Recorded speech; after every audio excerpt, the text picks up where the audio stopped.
there, it's Amanda here from Lolli Lulu Crafts, and today we're taking a look at how I store my punches.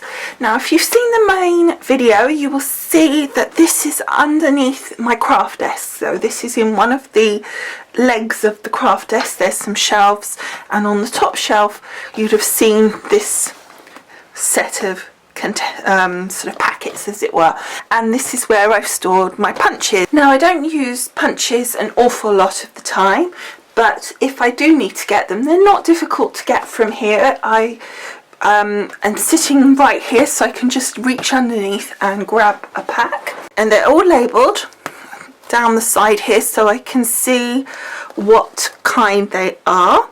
So they've all got their different labels. So I've managed to fit everything in here, and I've still got a little space in a couple of them.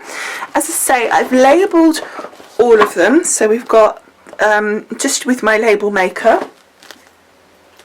So it's just the Brother label maker, and I've just done that so I can see what's in here. So these Totally Tiffany punch bags, which makes them sound like something in a gym or a boxing club, but anyway, these punch bags, they come with a tray and then this sort of plastic wallet type bag with a Velcro seal and a little handle as well. And then I've popped a label on the back there. I've just stuck that down so that says, so that when I look at the sides I can see exactly what I've got. So then when you want to use your punches, all you need to do is just open that up and pull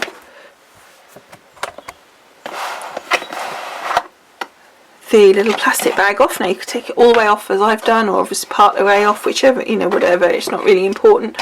And then inside you've stored your punches. Now you could lay these flat and stack them up, you can lay them sideways like I've done. They pretty much will go however you want because they're pretty robust and they hold themselves. If you've got them fairly full, it holds them in position.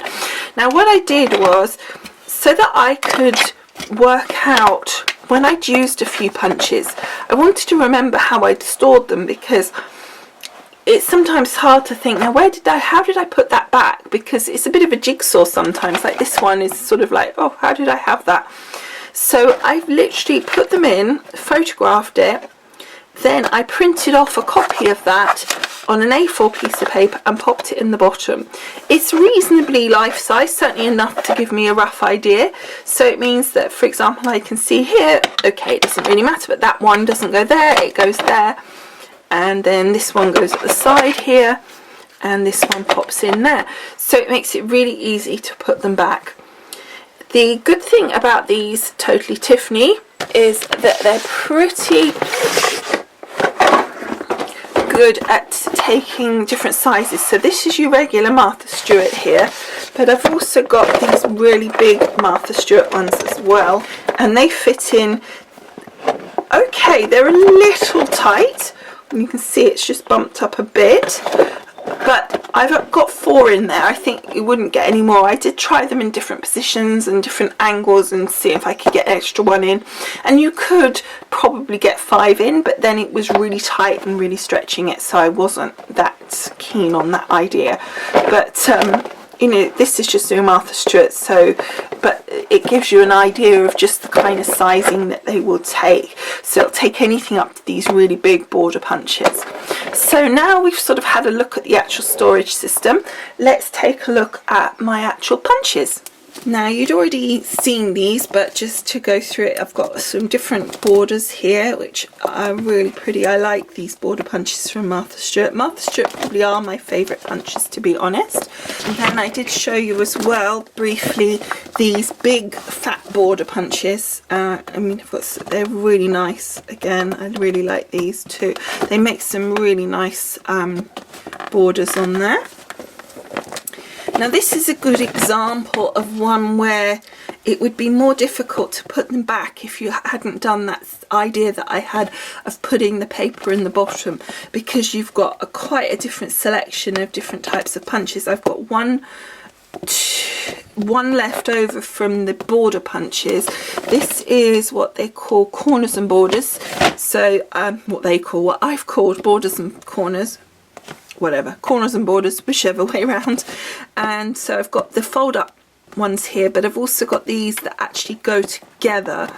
In there I just put the little leaflet as well that gives you the dimensions, so that you can make sure that you get the right size of card in order to get around the corner okay. So we've got some really nice ones. I really like these. Love these. This one's probably one of my favourites. So that's those.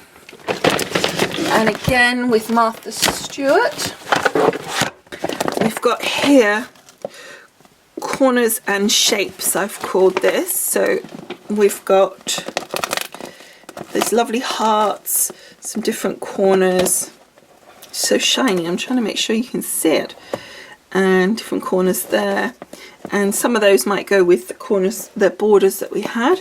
And then we've got, as I said, the shapes, so some butterflies, a circle, lovely little leaf, and my favourite little my little bumblebee there, so cute. So then we've got here the Martha Stewart punch around the page ones, which I just dropped slightly, so that's just separated, so let's just put that in. So again, you can see these big punch around the page do go in this bag from Tiffany. It's a little bit poking up, but it's, you know, not hurting. I think if you had any more, if you tried to fill in this space with anything, unless it was really small, then I think you'd have a problem, because it needs that extra bit to go over the top of these and sort of not, otherwise it would overstretch that too much. So these are really nice. I like these, that you can punch them anywhere, literally just, they're magnetic and you can put them anywhere in the page. You can create your backgrounds, whatever, so really cool. And then we've got a bit of a mixed bag here, literally a bag. So we've got some more Martha Stewarts. Those two go together, obviously a corner and a border there, which work really well. Then we've got another border one, and I've called this Martha Stewart and Other Large Punches. And so we've got this really sort of nice shaped one there, and then I've got my one of these really, it's a really useful one. It's a Fisker's scalloped with a dot in it, and then I've got this tiny little random punch, because he didn't really belong anywhere, and it's just a little heart, and he could just slip in there just nicely. So I was able to just make use of that. So that's that sort of random bunch. So then I've got another one that's called Mixed. So this is X-Cut EK Success. I love the EK Success. Some little EK Success ones.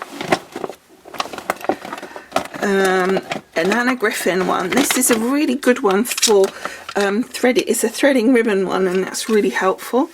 And this is actually in the wrong way. This is a regular scallop without the dots, another X-Cut, and then I think that one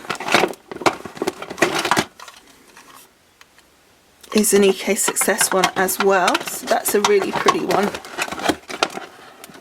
Really like that one. And you can see here, I'm just going to take this out actually, because you can see here my piece of paper in the bottom.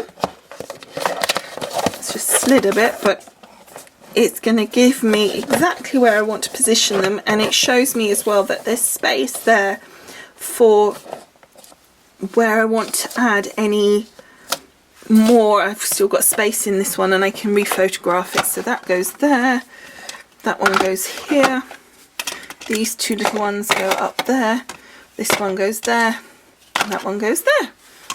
Easy peasy. And then pop that away.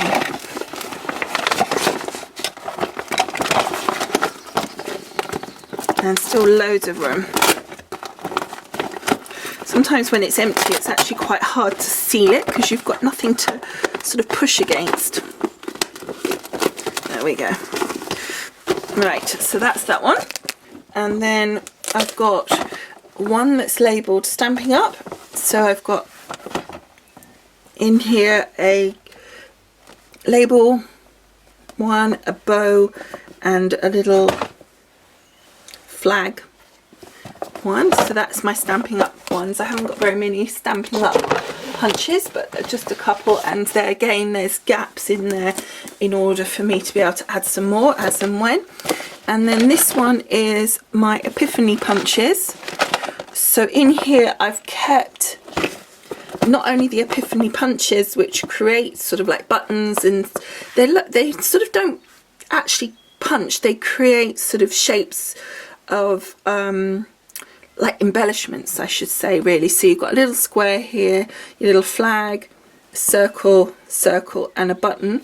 And then for the Epiphany you need the little elements that go with it. So you've got here the buttons, the circles, the flags, etc. So they're all in there ready to go. So I've kept those all in one place, and that's really helpful. And then that one just slides in there.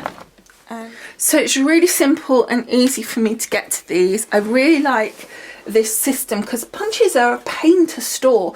I know that a lot of people put them like on racks on the wall and stuff, but there's some little ones there, or there's some odd shapes or whatever, and I think they don't always sit on those racks. So for me this has worked really well.